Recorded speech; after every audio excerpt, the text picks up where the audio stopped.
everything in our body is designed with a purpose. That's what Kirk tells us. We have eyelids. Oh, look at my eyelid. To wash things away from my eyeballs.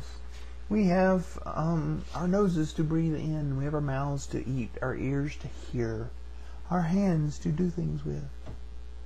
What the hell is this crap? Why do I have this crap on the top of my head? I don't need that. What purpose does it serve? I don't have any here. I don't have any here. You say it's to shield me from the sun's rays. Well, all people seem to do just fine. I don't have any on the tip of my nose. I don't have any on the tops of my shoulders. What's the purpose of this right here? You don't like that one? I'll give you a better one. How about your tonsils? What's the purpose of your tonsils? Take them out and you'll live just fine. What good are they? How about your appendix? Your appendix is completely and totally useless to you. In fact, we take those out too. Now, I know where the appendix comes from. Do you? What purpose does it serve? How about that little bitty bone at the end of your spine connected to your pelvis that used to be a tail, which is why we call it the tailbone? What is that for? Some people's actually still stick out. Small little genetic mutation. Okay. Then they talk about atheists making an absolute statement. They compare gold versus God and say, where is the evidence? Okay. So if I say that there is gold in China, all I need is a piece of gold to prove that there is gold. But for me to say that there is not gold in China, I need to know every square inch of China to prove that there is not gold in China. That's actually a pretty good argument there, Kirk. I got to give you some props for that one. Except for one thing. Where's your evidence for God? I don't need to know that there is no God anywhere else in the entire universe, anywhere, until you can prove that there is a God somewhere, and then I can say, okay, well, he's here, but he's not anywhere else. Prove to me your God, which you can't do. I don't need to prove to you that there is no gold in China if no one has ever shown me gold. If we've never found gold, we've never seen gold, if we had never had any inkling of what gold was, I could easily tell you that there was no gold. I'll tell you right now, there is absolutely no zububigi anywhere in the universe. You know how I know that there's no zububigi? Because no one has ever shown me any.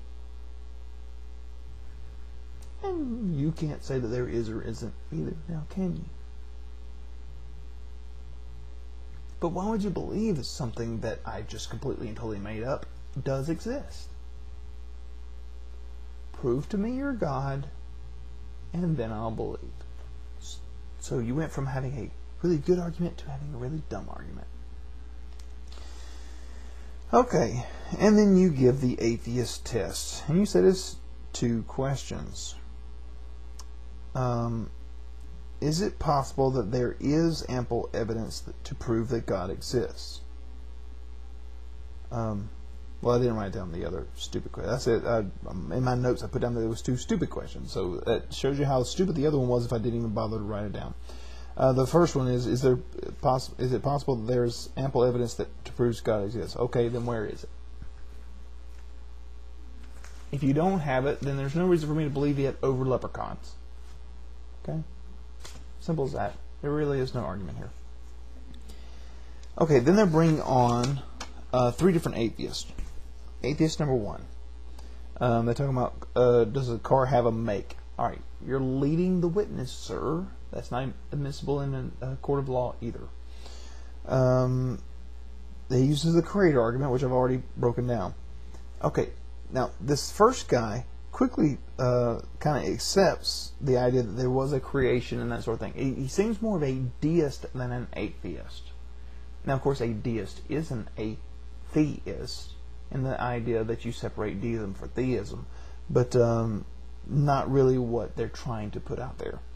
All right, then he uses the whole liar, thief, and adultery, which I broke down in the last Way of the Master test thing. And then tries to put a guilt trip on the guy. He goes through all these different steps. The guy's steadily going with him. Yeah, but that's your definition. And no, I don't believe that there is a hell, and blah, blah, blah. He goes on. And so after he finishes his guilt trip, and cut. We don't hear the guy finish up, ripping him a new one for all the bullshit that he just said. Atheist number 2. A little bit more of what I like to see as an atheist, who goes into telling the guy that if you research the Bible, blah, blah, blah. They don't show very much of him. Then you go to atheist number 3, which they really shouldn't have done. And I'm telling you right now, atheist number 3 owned his ass. Owned him hard. You want to know how I can prove this? Watch atheist number 3 and watch how much editing goes on. The first guy, who was, again, more of a deist than anything, but I mean, he was probably just kind of in that open area. I don't know, maybe agnostic. But atheist number 3, cut. Everything's cut. Why are they cutting so much out?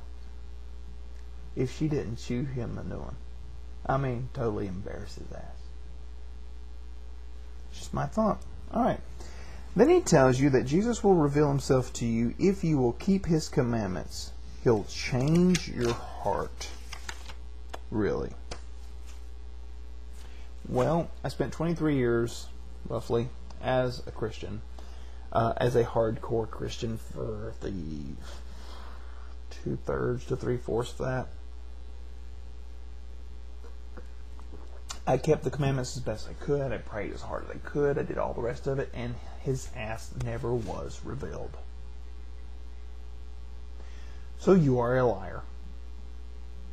You are a liar and a piece of crap because you try to guilt trip people into believing in a God by first installing fear in them that they will go to hell. That is what you do. Your whole method, and you watch it over and over and over with all these people, and you even tell people this is how you do it. First you make them afraid of hell, and then you play on their guilt. You don't say guilt, but that's what you do. You're a piece of crap, Ray Comfort. And Kirk, you're a sheep for following his ass. I didn't like you in Growing Pains, and I don't like you now. So, yeah. You had your debate with the Rational Response Squad, and they kicked your ass on national television. And be glad it wasn't me, because I would have done even worse to you.